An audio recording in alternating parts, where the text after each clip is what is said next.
Hey, so we are still in Matthew chapter 5. Last week, we met a couple weeks ago, finished the Beatitudes, but we're into something called the Sermon on the Mount. And for those of you who got the handout today, if you're online, just email me, info@galileeumc.org. I put together, this is somebody else's creation really, or just a mashup of different ideas. You can outline a book in many different ways. If you look, the chapter heading, chapter numbers run down this side, and then I've given them or borrowed from others some titles. I don't know that the titles of these sections matter as much as just so you can see the flow of how the class should unfold. Where we've been has been chapters 1 through 4, birth and beginnings. You know, Matthew wants to establish Jesus' credentials as the Son of God and the Son of David. So he is in line with the prophets of the Old Testament and the leadership like David, the great king of Israel. So Jesus personifies Israel. He's also God's own son. And so he has the credential, he has the authority to teach us God's word.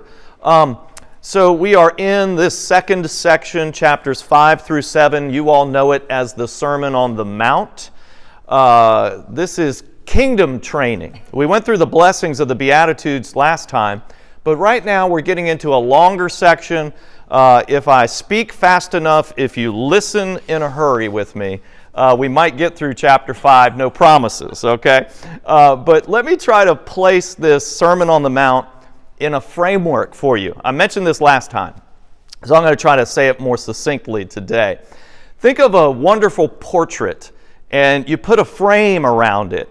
The frame should help you really see the subject matter better. It might be stylistic, but really it should help you understand the subject, the picture, the portrait itself better. I've talked about one framework being Jesus' teaching as training for his kingdom, training for God's kingdom. The other framework is looking at it on a broader scope.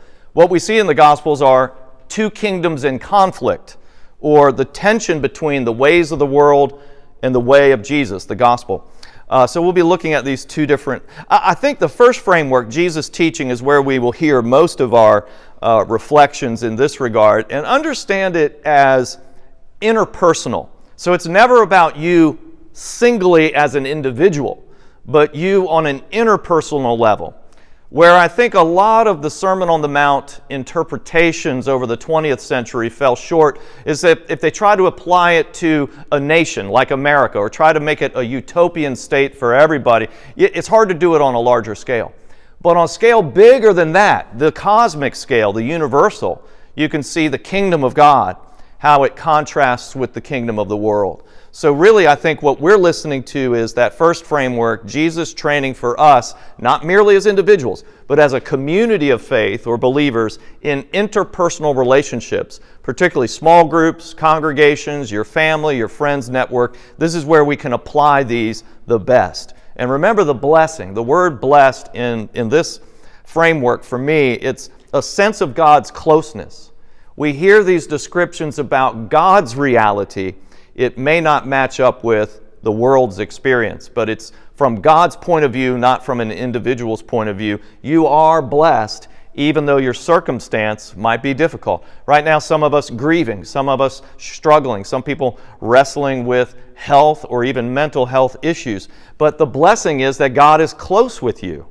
God is with you in that struggle. So hope those frameworks would help. As I often remind people in my classes, I'll give you some ideas, try them on for size. If they don't fit for you, hey, set it aside. We'll have another idea coming, so don't worry. Just sit tight. All right, looking as we forge ahead here after the Beatitudes, looking at Matthew chapter 5, verse 13 and following. One more thing about organization here. The Sermon on the Mount starts with these blessings, the Beatitudes. But by the time you get to verse 13, now Jesus kind of goes with a topical list. By the way, he's not making this up. His sermon is peeled from the pages of Exodus and Deuteronomy, from the notes that Moses left him, right? So Jesus becomes the new Moses on the Mount. And as you go through the rest of this chapter 5, 6, and 7, those two chapters, it's about 24 topics that Jesus covers. And the order really, it seems random to us, but it has to do with the Old Testament law. So let's look at these in a couple of images. Verse 13, you are the salt of the earth. So you got the salt image. By 14, you're going to hear the light image. So a lot of us have heard that together, maybe heard sermons or others talk about the salt and the light. These are descriptions of God's point of view for you. You are the salt of the earth, but if salt has lost its taste, how can its saltiness be restored? Jesus says in verse 13. It's no longer good for anything. It's thrown out and trampled underfoot. This is an image that connects with people in a world before refrigeration. Okay? You didn't have refrigerators first century in the Holy Land. It's a dry place, but it's a place where you need something to preserve things like meat, right? And so you put salt on for a preservative. Also, how many of you salt your food? Just slip up a hand. No doctor is watching. So it's good for flavor, right? Jesus is our flavor savior. All right, he wants us to have flavor.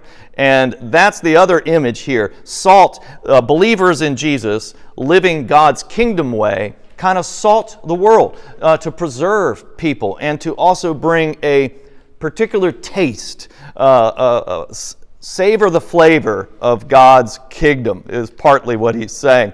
Kingdom trainees, keep your distinct way of life so that the world may know. Well, I like this quote from one of my previous professors at Duke, Stanley Hauerwas, said, "May the church be the church so that the world may know it's the world." So there's got to be this distinction. If many Christians, and I've been one of these before, and I've known many Christians who are so ordinarily worldly that you can't tell the difference between, what difference does it make if you follow Jesus if you just act like everyone else?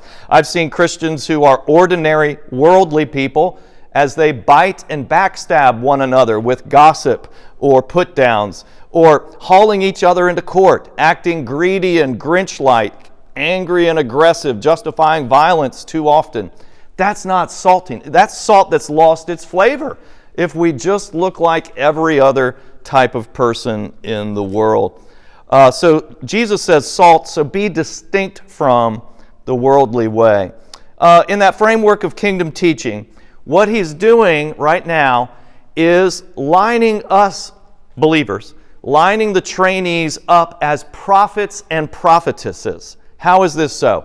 In several ways in the Beatitudes already, and as he goes forward with salt, light, and these other instructions, he's calling us to be like the prophets of the Old Testament, peacemaking, meek yet bold with faith, hungerers after righteousness, blessed as the prophets were blessed to be living in contrast to the world's conventional status quo preserving ways. It's the end of the world as we know it. For Jesus saying this to the people at that time, they were shocked. But it's the beginning of a kingdom come reality among us. So Jesus is basically saying, here's the chutzpah. He's basically saying, don't be like your religious leaders. Well, I mean, they're supposed to be the role models, right? But in many ways, they are not salt and light. They are not living differently from people in the world, and we'll look into why those reasons become more evident coming up in the next few verses. So Jesus is really putting upon us the role of God's chosen people, the role of the prophet leader, speaking and living out God's word. That might be a shock to others around. So it's a big deal when he starts talking about this salt and light. Verse 14, you are the light of the world. A city built on a hill cannot be hid. People don't light a lamp and put it under a basket. Verse 16, let your light shine before others. Now, a lot to be said here. Let me just hit some highlights, if you follow my little pun there. All right. Light, you just know it's good, right? Isn't it better to walk in the light? In the darkness, you might, trip, fall, stub your toe on the bedpost? Yeah. Nobody really needs to teach us that. It's logic. Light is good. Everything powerful and purposeful in the world is part of the reality of light. It comes to being in the light. And the light is true of us as kingdom trainees. Everything powerful and purposeful in our lives is a result of the light that God has shined upon us. Without light, there is no life at all, and there's no light of understanding. I like C.S. Lewis' quote here. If you're a C.S. Lewis fan, you might know this one. Quote, I believe in the sun, he means S-U-N, the sun in the sky, not only because I see it, but by it I see everything else. And I think he meant that intending to be anecdotal or allegorical, like the sun, S-O-N. I believe in the Son of God, not only because I have seen Jesus through the Scriptures and others, but through Jesus' light, I can see and understand everything else in my life. So it's all-encompassing kind of light. We don't create the light. You know this. It's a light that source is God, truth, Jesus, and the Word of God. And that light shines and reflects on us, reflects onto others. So we're to reflect the light. The light is the faith, the hope, the love that we share or shine to others.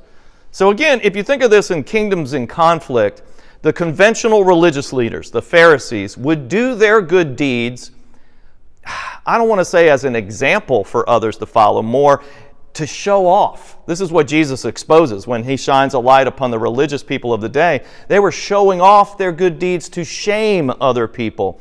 So they did right actions, but with the wrong heart or the wrong attitude. Do you see the difference? That's what the light shows us here.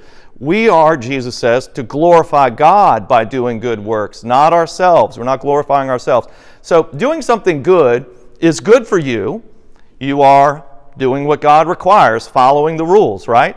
But it's not for your benefit alone. It's for the sake of the betterment of the community, to build up your brother or sister. This is the new kingdom reality, and this has changed the world since Jesus.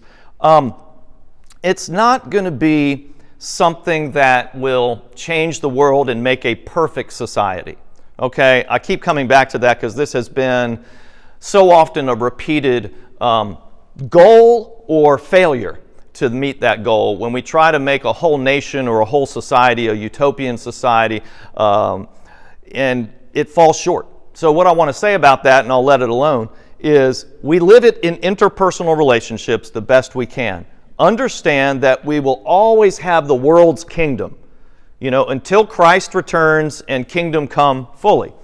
We'll always have the world's kingdom to work against or try to improve, right? We're not going to always get there, but that's why we need to shine the light, do our good works, not to show off ourselves, but to show that God is working among us.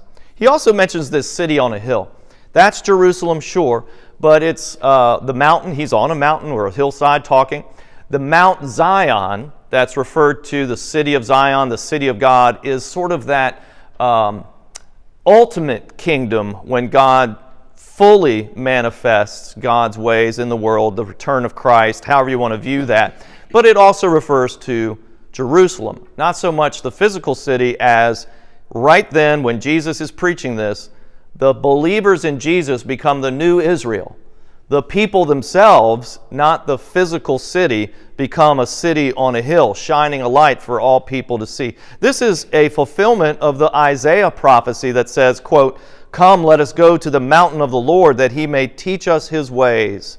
This is in Isaiah 49. "I will give you as a light to the nations, that my salvation may reach the ends of the earth." Jesus is preaching. People who knew the Bible back then would have heard the overtones of those prophecies, those promises, and see in Jesus the fulfillment of these and a calling of the people listening, the kingdom trainees, to a higher righteousness, a way of living in this new hope, this new beginning, hearing the Word of God anew and alive among them in Jesus Christ. So this is different from, I keep trying to make these contrasts to help you here, the conventional view. Certainly God does not light a light and hide it. God loves the world and is shining a light through Jesus. The conventional view was God had already acted in Moses, and all we had to do was just follow those strictures and keep to following the rules, and nothing really was going to change. We were just going to be right in and of ourselves, sort of a self-righteousness.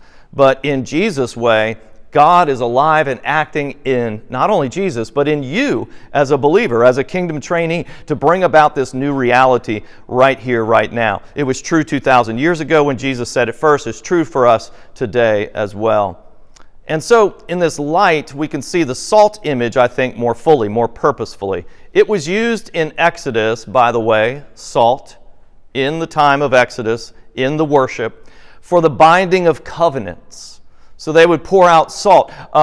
We are then, with Jesus, binding the covenant of the Old Testament law that God made with people anew in our lives today. We are then covenant witnesses. So you see, you get sort of this upgrade when you're believing in Jesus and hearing Him in the Sermon on the Mount. Yes, you're a believer, kingdom trainee, but now in the way of a prophet or prophetess and a covenant witness. It's as if you were there with Moses and the worshipers and the binding of God's covenant with God's people, and you bear witness to that by being like salt and light. Hey, this is some serious stuff. God has big expectations for you and for me. So how can this be so? Well, Jesus kind of unwraps this in the next teaching. This next paragraph, verses 17 and following, is about fulfilling the law. No one can fulfill the law on her own or his own, right? But Jesus. Now listen to what he says, verse 17, Matthew chapter 5. Do not think that I've come to abolish the law or the prophets. I've come not to abolish, but to fulfill. Evidently, he says this because somebody has accused him of abolishing the law. It was already controversial. Many people complained about Jesus. This would be the religious authorities. They complained about Jesus having either canceled the law or annulled it, or in this word, abolish, like throw it out. Not at all. Listen to what he says. I tell you, verse 18, until heaven and earth pass away, not one letter, not one stroke of a letter will pass from the law until it is all accomplished. Therefore, whoever breaks one of the least of these commands, teaches others to do so, will be called least in the kingdom of heaven. Whoever does and teaches them will be called great in the kingdom of heaven. For I tell you, unless your righteousness exceeds, unless you become like salt and light, exceeds that of the religious leaders, the scribes, the Pharisees, you won't enter the kingdom of heaven. So, what's happening here? How many of you all saw the full moon the other week? I think it was just a week or so ago. They had a lunar eclipse early in the morning. It's beautiful, right? These are ancient experiences. The spheres that God has placed in the sky. And people have looked to those and come up with all sorts of conclusions, right? Similar to the law of God. And it was compared in this way. Philo wrote, this is ancient, 2,000 years ago, about the laws of God. It's, quote, immortal as long as the sun and the moon and the universe exist. So kind of comparing God's word to the eternal existence like the sun and the moon. Like it's always been this way and always will be. It is fact, and it's also stated in Deuteronomy, so again, Moses, quote, no one can change the law. So the teachers of the law would say it's immortal, immutable, immovable. But wait! What is Jesus up to when he changes or challenges the conventional religious leaders' point of view? As soon as he does this, in this Sermon on the Mount, they are screaming blasphemy, anathema, die heretic. I mean, this is how Jesus managed to get himself killed. It's just right from the very beginning, he teaches with authority. He is saying, you've heard it said, but I'm saying to you, here's the law of God, and I am going to add to it or interpret it in a new way. So we're going to talk a lot about that. I just want you to see the contrast right now, these kingdoms in conflict. How could Jesus lift up the law of Moses and fulfill it, and at the same time, in a sense, be giving us a new law or a new interpretation? Well, he's God's son, and he's the son of David. So he represents Israel, and he represents God on high. So there's the authority, but we're going to get to more details on that. Jesus, well, we got to think carefully about this because the complaint then can also be lodged against him today. Is Jesus making the Bible way too easy? As some have said, easy believism, cheap grace. Is he making God's law like unnecessary? We've got to think carefully about this. I'm going to say no quickly, but let's see how he does it. Now, many claimed Jesus was a false prophet then, leading people astray. They would use words like godless and lawless, those followers of Jesus. He sits with tax collectors and sinners and breaks bread with them. But no, Jesus is much more than this. Moses himself, going back to Deuteronomy, Moses himself said that someone would come after him to speak anew the words of God, Deuteronomy 18. Jesus is that one who is teaching in the stead of Moses a new teaching on God's law, a new way. And Jesus has the credentials to do so. Remember Matthew 1, verse 23. God with us. That's his name, Emmanuel. God is with us. So now, from the Old Testament to the birth of Jesus, once Jesus is God, God's own Son, God's presence, God's blessing, presence, closeness among us, the center of gravity shifts from the first 5 books of the Bible, the law, to Jesus himself. So we have to take it seriously if we believe in this, right? The center of gravity for the whole Bible, it's no longer Moses. It's no longer Moses represented by the religious teachers and authorities of the law, but now it's Jesus. And he says, I think this could be helpful, that word fulfill. So not abolish, but I've come to fulfill. By the way, there's so much of the law that you or I could never do. Keep, completely hold to it, and Jesus can, and he does. So his authority is in the sense, remember his temptation scenes? Jesus himself submits to God's word and God's will, even in the face of temptation. And those major temptations the devil threw at him, Jesus is faithful. He trusts God, he submits his will to God's will, and he does God's word. Therefore, he has the authority to teach us how to fulfill it in our own time and in the way that Jesus shows us. So fulfilling might be helpful to hear it as like the fullness of righteousness. Matthew's gospel particularly explores, what does it mean to be right? What does it mean to be a believer who walks in the right way with God? Well, right from the beginning, we got the, Jesus' stepdad example, right? Joseph, who morally correct man. Hey, my engaged fiancée is with child, and I know it's not mine. So the right thing to do is to divorce her or to dismiss her quietly, he says. It's an example of what it means to be righteous. He not only knows and wants to follow the law, but he wants to do it in a way that shows mercy, has compassion towards others. Hey, the religious people of the time, the conventional way, the status quo was, you did right to prove your own righteousness, and that brought shame on others. That's not a heart of mercy.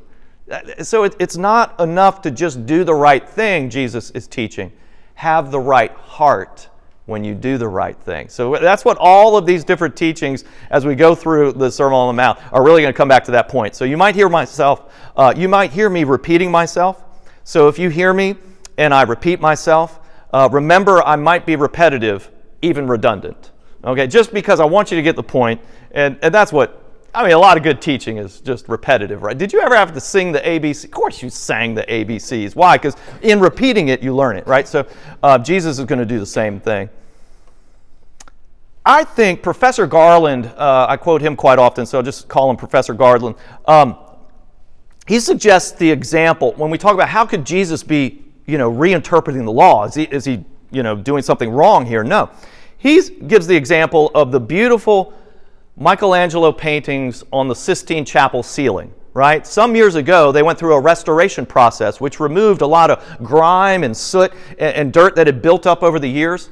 He says it's like that Jesus hasn't really reinvented these, but removed centuries of human, sediment that's been built on top of the law in order to reveal the original splendor of God, or the original intention of God's word, God's law for us. The original intention is what Jesus restores by removing centuries of these human additions that made it really about a performance religion rather than a grace-based way of God's kingdom through Jesus. All right, more on that later, just trying to help you see where we're headed here. The law of Moses, by the way, rabbis, religious teachers, Pharisees, for centuries, they had been changing and interpreting God's law all along, okay? And it's not like Jesus was doing something new in that regard. It's that the religious leaders didn't buy into his authority, that he himself was God's son. They rejected that. So let's get into what Jesus teaches, and we'll talk more about those contrasts. Verses 21 to 26, we start with the issue of murder. Listen to this formula. Jesus has these phrases. You'll hear him repeat. It may sound even redundant. Tongue-in-cheek, I say that. You've heard it said, but I say to you. You see that in the beginning of verse 21, the beginning of verse 22. You've heard it said, but I say to you. I mean, this is really the sense of authority. When people say, oh, Jesus teaches with authority, this is where it is. He's got authority in and of himself as God's own son and as a son of David, or embodiment of Israel, the people, an embodiment of Moses, their leader. And this is what of course, Pharisees react against, and what people who are listening to him really are on the edge of their seats. They didn't have any seats. They're sitting on the grass on a hillside, but you know what I mean. All right. Verse 21, you have heard that it was said to those of ancient times, you shall not murder. He's quoting the law from Exodus, right? The 10 Commandments. You shall not murder. Whoever murders shall be liable to judgment. But I say to you, verse 22, that if you're even angry with a brother or sister, you'll be liable to judgment. If you insult your brother or sister, you'll be liable to the count. I'm looking around, just wondering if Jesus knows how our election cycles go. I mean, nobody you've ever heard of has ever cast any insult in the name of a political party to get ahead a vote or what. No, I digress. Forget I said, let's edit the tape. Forget I even said that. But can you imagine this, that you know how it is among human beings, because probably you were born into a family, like I was born into a family, where there are 2 or 3 gathered, there's going to be 5 or 6 opinions, and people not always get along. Maybe yours is perfect, but it's usually the case where people do insult one another and put each other down. Jesus is saying, compared to murder, it's bad if you just say, you fool. You'll be liable to hell, the hell of fire. Verse 22. So you are offering, here's an example. He gives this sort of teaching illustration, verse 23. When you're offering your gift at the altar, that's the temple, Jerusalem, if you remember that your brother or sister has something against you, not that you've got something against them, but they got something against you. Think about this case, interpersonal relationship. 24. Leave your gift there before you finish worship. First, go be reconciled to your brother or sister. Then come and offer your gift. Come to terms quickly with your accuser on the way to court with him, or your accuser may hand you over to the judge to the guard, thrown into prison. Truly, I tell you, you won't get out till you pay the last penny. So, what's happening here? Let me slow down. I get excited about this because I love Jesus' teaching. Jesus is not changing God's law, abolishing it, or in any way saying it's not a big deal if you murder someone. That's not what he's saying. Jesus is upgrading this interpretation that we got from Moses. Hey, you're familiar with the status quo, the conventional wisdom. You heard it said in the book of Exodus, don't murder. That's right. But that's not enough, Jesus says. I'm also saying to you that if you have in your heart this anger, this resentment, if you bear a grudge, that's a problem too. So don't murder. That's still true. Jesus interpreted it to mean don't murder someone in your thoughts even. In your heart, don't stay angry. And the thing about the fool or putting someone down or insulting them, that shows a haughty heart. Don't devalue other people by calling them names, patronizing them, thinking they're inferior to you. In fact, even if you're in worship and you recognize that you've got unfinished business in an interpersonal relationship, you need to ask someone's forgiveness, or you need to forgive someone. Go do it. Get up even in the middle of Jason's class, even in the middle of his sermon. Oh, if you don't catch the hyperbole, and Jesus, understand the word.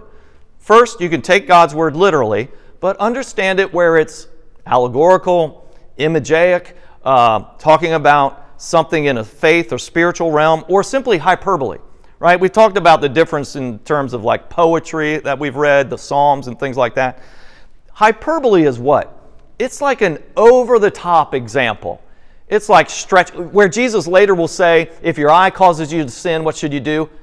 perform your own in-home eye surgery and remove. No, he doesn't literally want you to remove your eye.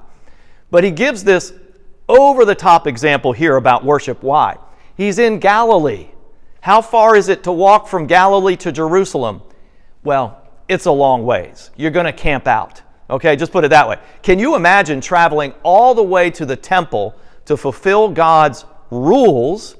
And in the middle of that, Jesus says, don't even bother with the ritual until you travel all the way back home and tell your brother I'm sorry and work reconciliation with the people. God, what is Jesus do? Why are people upset about this? The religious authorities aren't merely upset because somebody might walk out without having paid the temple tax or provided the right animal for sacrifice or all of those things. It's still good to do.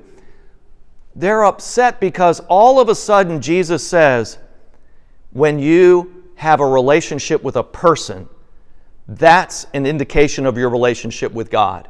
And there's this whole system that was set up for you to just do your external duty, pay your temple tax, go to church on Sunday morning, check that box, then you're right with God, and it doesn't matter how you treat other people. Have you ever heard of a religion like that, where people might go to church and just kind of fake it? Put it on, like putting on appearances, keeping up appearances, but still in their hearts have something against some. Have you ever heard of somebody who doesn't like someone else? I've just never seen that.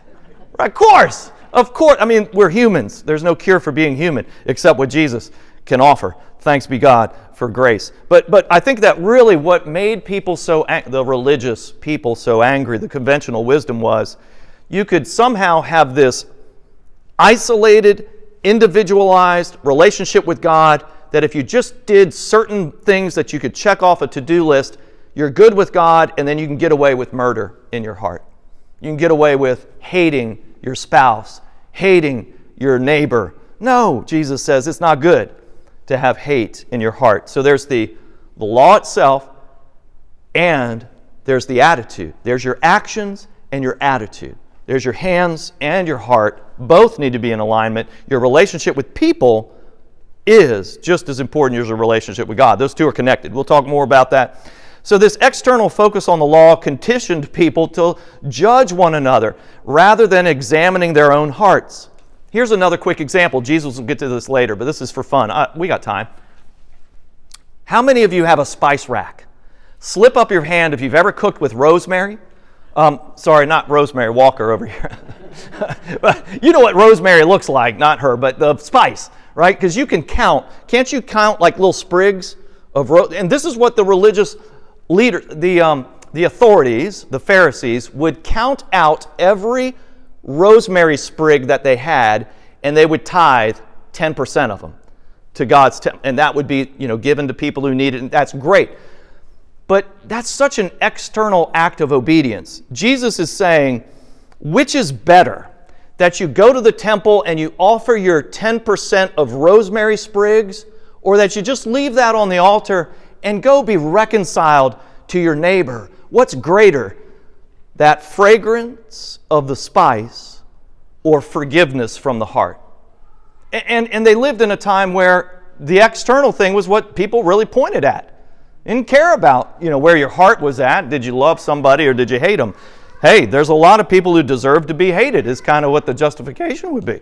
So think about that comparison between doing right by the law and just saying, hey, I tithed my mint and my cumin and my rosemary, and then go and do whatever you want to your neighbor. That's obviously for us. We see how Jesus offers us the law, fulfills it, raises it to a level of a deeper righteousness of the heart. So, same with divorce, marriage, and adultery. Oh, you want to get to the spice? Here it is, right?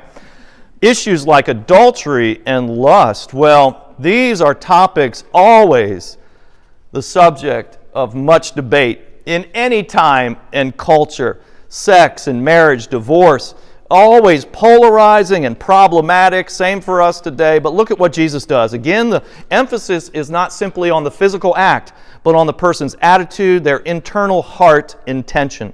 Much of the ancient law, not only Jewish law, but in the Roman world back then, focused on the fault of the woman's bad action in adultery. Anybody sniff out a double standard there? Of course. And it's almost always been the case when men are in control, that adultery is the result of, well, the woman seduced me. Well, look at the way she looked. She's looking at me that way, and this is why it's her fault. So forgive me for that, everybody. I hope you understand where I'm trying to put a certain caricature on this. It's very common in culture, has always been that way. Jesus knows this. So if we read this and we think Jesus is kind of siding with the men, we got to read deeper. Listen to it. Verse 27 and following. You've heard it said, you shall not commit adultery. Right? We heard that. That was Moses, top 10 of God's word, commandments. Verse 28. But I say to you, everyone who looks at a woman with lust has already committed adultery with her in his heart. So he's saying this to men. Quite often it was men who got off easy in divorce court. A woman was not allowed by law to divorce a husband, right? So anyway, so he's pointing at the men. So understand this already, Jesus is kicking it up a notch to raise the level of right standards for men, trying to raise their level of morality here. And I already mentioned this one. If your right eye causes you to sin, tear it out, throw it away. It's better for you to lose one of the members of your whole body than to be thrown into hell. And if your right hand causes you to sin, cut it off. Look, you've already noticed I've got both of my hands. So I have obviously not obeyed this to the literal letter of what he says. But do I know what Jesus is talking about? Does it convict my soul? Absolutely. And so he uses hyperbole to accentuate and emphasize how important it is, particularly, I'm looking around at men folk, for men particularly, to watch how we watch. Right? No ogling, and that lust in your heart, or in our day and time, no pornography. Can you imagine if we were all drawn, out? Anybody who's ever looked at porn, there's you've probably seen news stories about this in nunneries today. The widespread use of pornography. I mean, because the digital devices, and it's everywhere. And I'm not trying to point a finger again at certain people, but I'm just saying it in places you wouldn't expect it.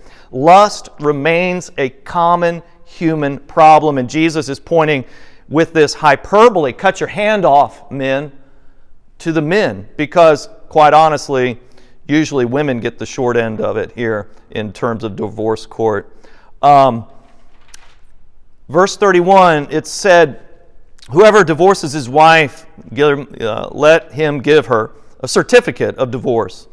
I say to you, anyone who divorces his wife except on the ground of sexual immorality causes her to commit adultery, and whoever marries a divorced woman commits adultery. And these have been stumbling blocks for us today, for many Christians, people that I know, people that I love, people that I marry, have been married before. And how do we understand this? Also, remember, there's no mention, and it was probably just swept under the rug at that time as well as it happens today. There's no mention of divorce for extreme cases, not only infidelity, but let's say abuse, where quite often, sometimes it's the opposite, but quite often it's a male abusing the wife. God does not want to tolerate that either.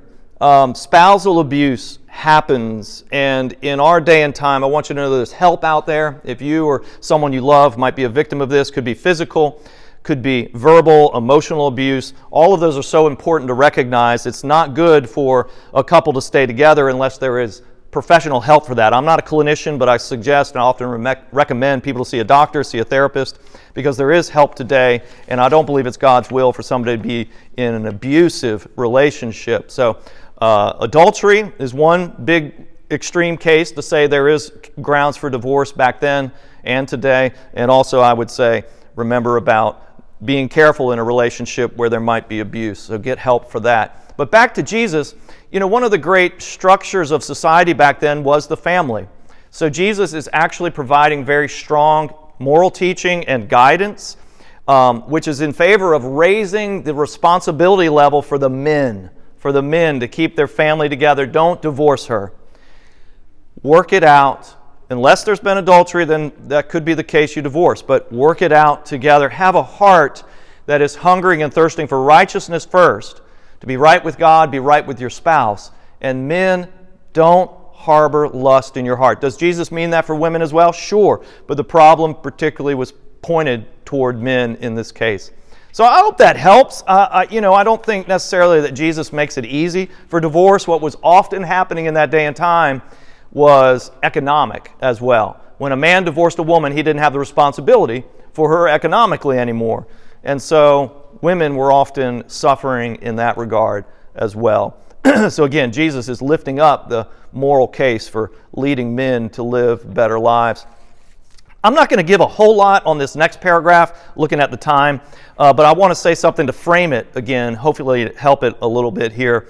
Because a lot of times when we hear the Bible word swear, people think we're talking about cuss words. I know you probably grew up in a home like I did where, adults could use certain language, but as a kid I couldn't, right? And you learned that there were cuss words. And of course, when I was 5 years old or even in 5th grade, my cousin and I, we used to try them out on each other, and cussing may or may not be kind of a bad thing. I mean, it's impolite, right? But Jesus is going for something so much more important than that.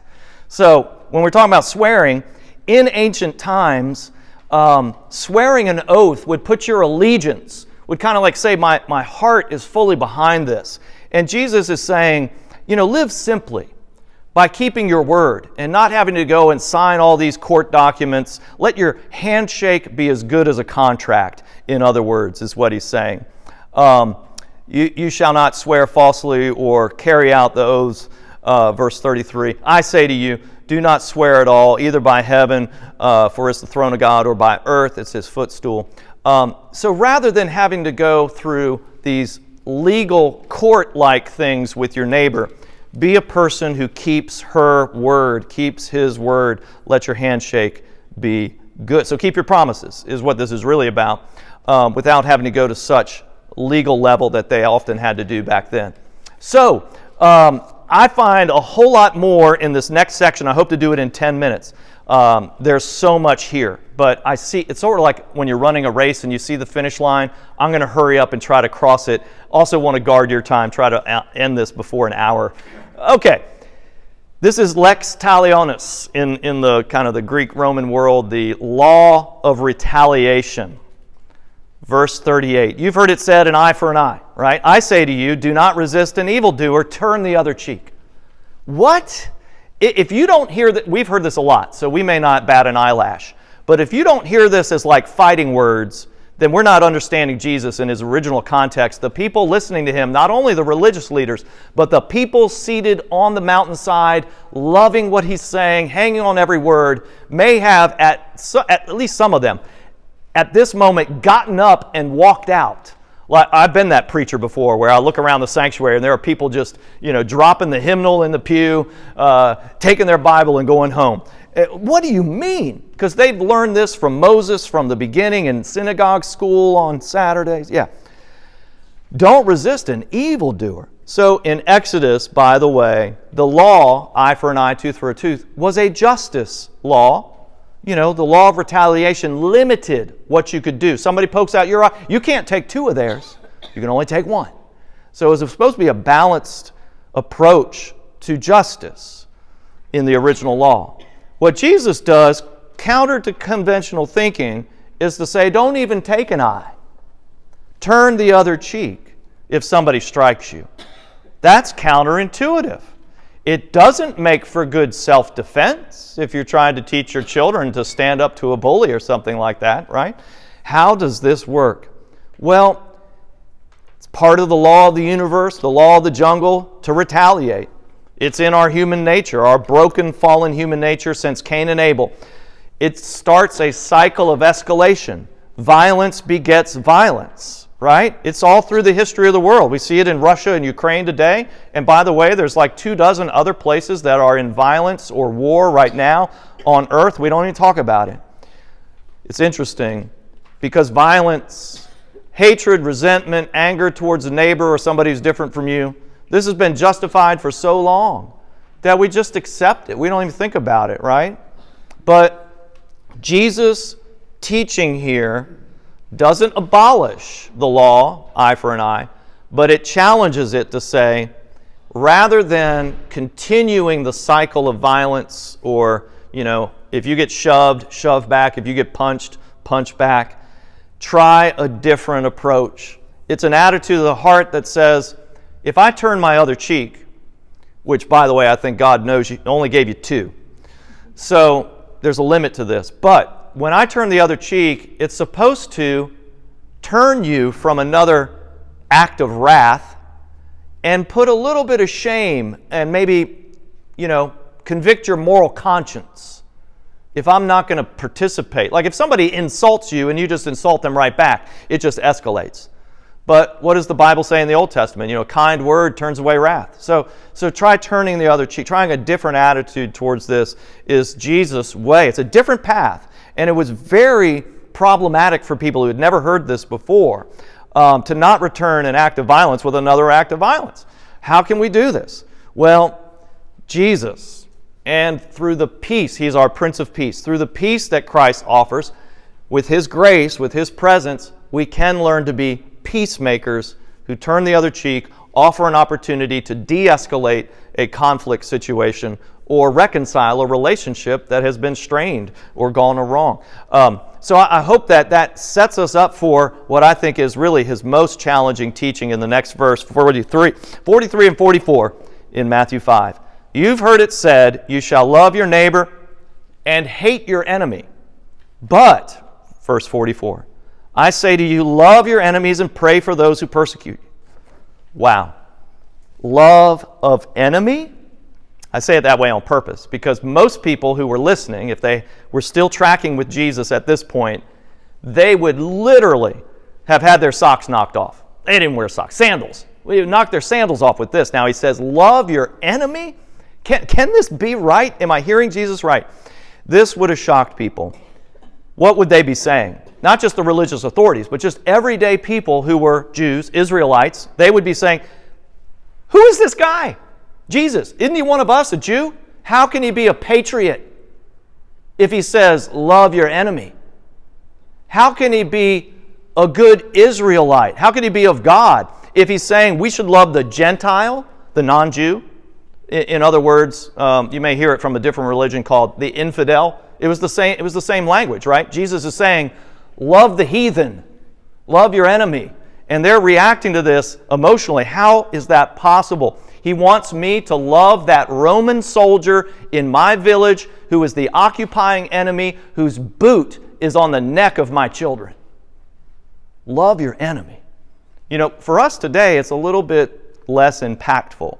But try to imagine that context. Conventional thinking was, hate your enemy. Think about that. Certainly, the zealots were upset. The very nationalistic, pro-Israel people of the day who wanted to take action. They were looking at Jesus as a religious leader who would raise up a revolutionary army and carry a sword, not the Scriptures, right?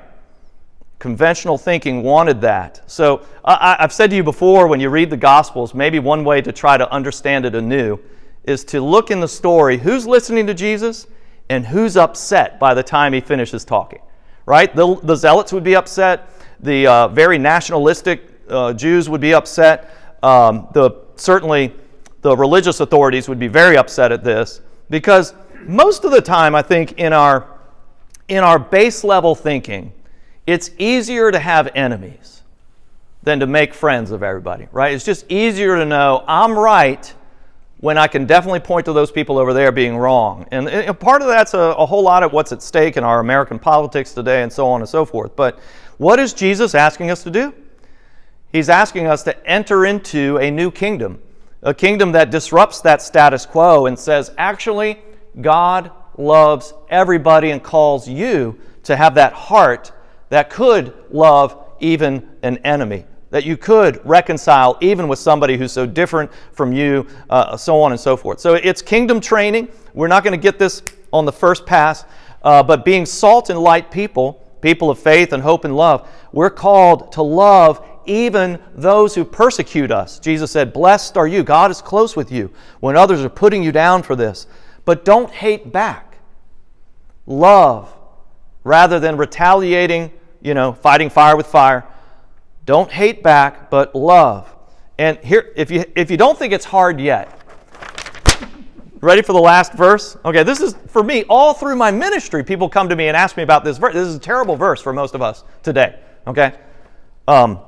Anybody ever played piano? Did you have a strict teacher, maybe another musical instrument? Practice makes... Does it really? A lot of times I practice. So I studied at the Governor's Magnet School classic guitar. Classic guitar is like studying classical piano, but you're obviously on a different instrument. I think guitar is a lot easier, but that's just me. A lot of times I would practice and make mistakes, and then I would get those mistakes ingrained into the patterns of my playing. So sometimes practice makes you very imperfect. I don't know about you, but perfect has been a stumbling block word in my life. Not only musically, but by the way, I'm married. So just, let's not say it. Edit the tape here. I don't think she'll listen to that. 50 minutes in. Give her credit for that. But you know, don't you know that the older you get, perhaps, maybe not for you, but for me, the older I get, the more I realize I've made so many mistakes. I've got to have a big theology of grace and trust a lot in God's forgiveness. But how do we hear, how do we listen to and try to live into this verse, the last verse of chapter 5, Matthew 5, verse 48, Jesus says, "Be perfect, therefore, as your heavenly Father is perfect." I'm going to offer you two ways to understand. I'm not going to tell you that I've got the perfect way to understand. A couple ways to understand. Because perfection just seems so above me, right? And we are practical people. I know I am. It seems impractical to try to apply this verse in my life, unless perhaps I hear Jesus saying it in this framework. Perfect is only a description of God. God is the only perfect being. Jesus being God, he was perfect. But nobody else I know and myself, I can't live every bit of this law. I can't be perfect like God. So what does it mean? One way is to say Jesus was saying, look at what the law has done, people trying to live up to the law. It's made you judgmental of others rather than contrite, humble, self-examining. So if you look to God, who is perfect, and you try to compare yourself to God, not somebody else, then you'll quit judging others and you'll work on your own heart life, your own internal attitudes, and be drawn towards God's perfecting love. As Wesleyan Christians or United Methodists, having a Methodist or holiness background, you might understand perfection was a huge, for years and years, a lot of Christians studied the idea of Christian perfection. And it was understanding that God's love was at work in my heart, even in ways that I can't articulate or be fully aware of. And God is perfecting me. So that word perfect from 200-300 years ago in the English language is a little different. It's not like playing, Beethoven's Piano Sonata 14 perfectly without making a mistake. It's about having the right direction of constant improvement. Here's where I get a lot of value out of this teaching, be ye perfect. It's that God, through Jesus Christ, is improving me. You ever heard that? Be patient with me. God's not finished with me yet. But you have this understanding that, you know what, today I'm going to try to live better life than I did yesterday. Tomorrow I'll try to live better life than I did today. I'm on a journey towards self-improvement. Well, it's God's improvement of my broken self is a better way to say it, maybe.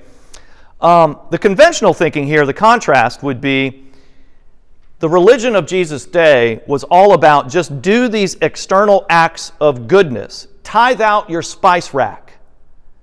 But you don't have to worry about how you feel about it or how you feel about your spouse or your neighbor, And Jesus is saying, work on yourself. Be one who seeks to do better. Constant self-critique and self-improvement. But it's not ultimately ourselves, it's God's love that perfects us, right? Let me try to put it in the language that I'm more familiar with. So I'm a religious leader myself, so I take all of this teaching to heart. I am very much under the microscope, I recognize that. But understand me as somebody who has worked with thousands of volunteers over more than 25 years. And a manager or a leader in my workplace, a manager of dozens of staff persons. I will tell you that I've observed there's really only two kinds of people in the world. There are people that you can teach who want to learn and grow and do better. And there are people who think they already know it all, right? You've never met anybody like that, right? When I find over time that I'm working with somebody who's not coachable, doesn't want to learn, and already knows better than I do, I find that we don't work well together and we won't work long together. I've fired people. I don't like to use the word firing.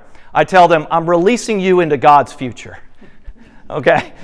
Because listen, I'm not able to teach you anything, but you can go somewhere where you can be who God is calling you to be.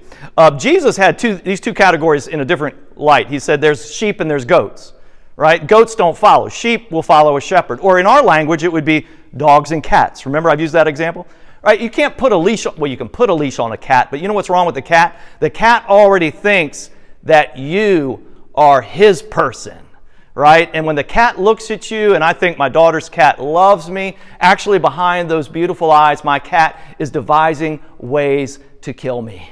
Right? I mean, so if dogs and cats kept little diary journals, the dog's journal would say, this is the best day ever. Breakfast, I love breakfast. It leads me right to lunch. I love everything's good. I'm with my best friend. My master is my best friend. This is wonderful. All is as God has intended it. The cat, if the cat wrote a diary, would say, day 19,401 of my captivity. My human captor has not given me enough. And so it's a different attitude, right? And people fall into those similar ways. And Jesus is saying, focus on God as this, not perfect like you can't do it, but as this beautiful, faultless, loving, unconditional kind of perfect being, rather than thinking about how you are better than your neighbor and judging someone else. Think about how God is calling you to be the best person you can be with the help of Jesus, with the grace of God, and not worry so much about human judgments, but be teachable. Be coachable, be a sheep that will follow the good shepherd. So in summary, Jesus' kingdom teaching here, this training of righteousness he's asking us to follow, is really more about our heart and how we live in interpersonal relationships. This matters to God.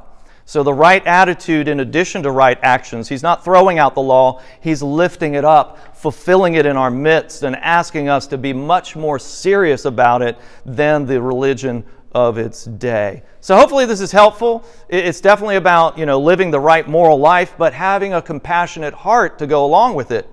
That's what really matters to Jesus. And that's where we're headed as we go through the rest of the Sermon on the Mount. Good? Questions? Comments? Wisecracks?